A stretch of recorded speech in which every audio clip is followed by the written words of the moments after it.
Il teatro del Despar Stadium fa da cornice alla sesta giornata del campionato Under 17 regionale. Città di Messina affronta la Ionica.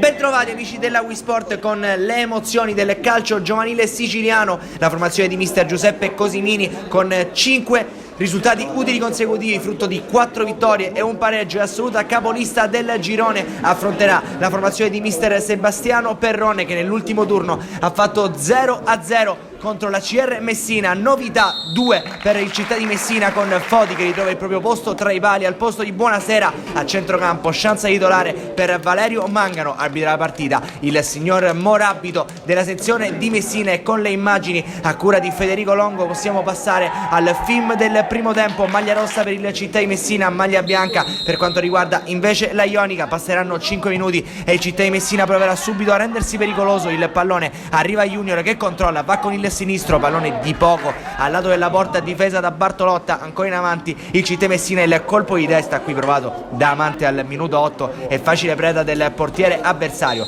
Mangano su calcio di punizione, il pallone passa e il gol del vantaggio. Il Città di Messina al minuto 17 la sblocca con la traiettoria velenosa di Valerio Mangano, che va a eludere l'intervento di Bartolotta e a portare in vantaggio il Città di Messina. Come sempre Valerio Mangano ha risposto presente alla chiamata di mister Cosimini. Oggi titolare il centrocampista dai piedi buoni della formazione giallorossa, che poco dopo mette il pallone dentro all'indirizzo di Trimboli. Il colpo di testa del difensore che nell'ultimo turno ha trovato il gol contro i Giovani Leoni è preda dell'estremo difensore Bartolotta. Ci prova ancora il Città di Messina.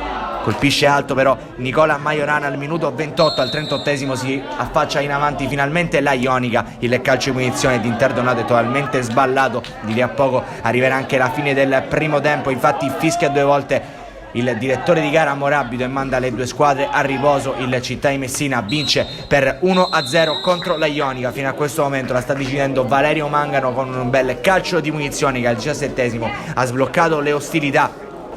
Tra primo e secondo tempo un cambio per mister Cosimini con l'ingresso in campo da parte di Venuti. Al quinto minuto del secondo tempo c'è uno schema su calcio di punizione, il tentativo di mettere il pallone dentro, palla scaricata fuori verso Corso. Bartolotta riesce a distendersi sulla propria destra e a negare la gioia del gol al numero 10 del Città di Messina. Calcio di punizione dall'altra parte anche per la formazione della Ionica affidata a Branca. Siamo al minuto 12 del secondo tempo, lenta la sfera tra le braccia di Foti.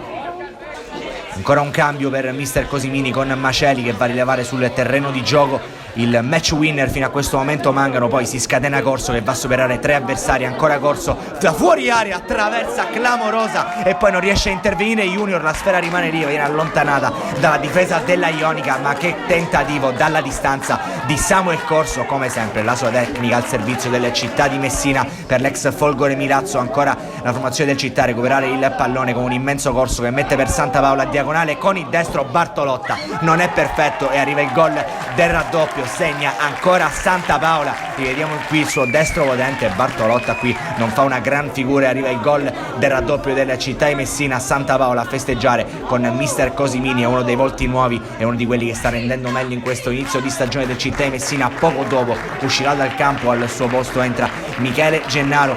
Continua con i cambi mister Cosimini, che dà spazio anche a Roberto Majorana sul rettangolo verde. C'è un calcio di punizione nel frattempo per il Città di Messina. Il pallone viene scagliato così da Samuel Corso che riesce a trovare il pertugio giusto per battere ancora una volta Bartolotta. Non è perfetto nemmeno in questo caso, pesano gli errori dell'estremo difensore della Ionica sul risultato, che adesso vede sul +3 il Città di Messina, che dopo la rete di Mangano e quella di Santa Paola ha chiuso virtualmente il match al minuto 34 del secondo tempo con il gol di Samuel Corso, che poco dopo uscirà dal terreno di gioco. Al suo posto entra Spanò.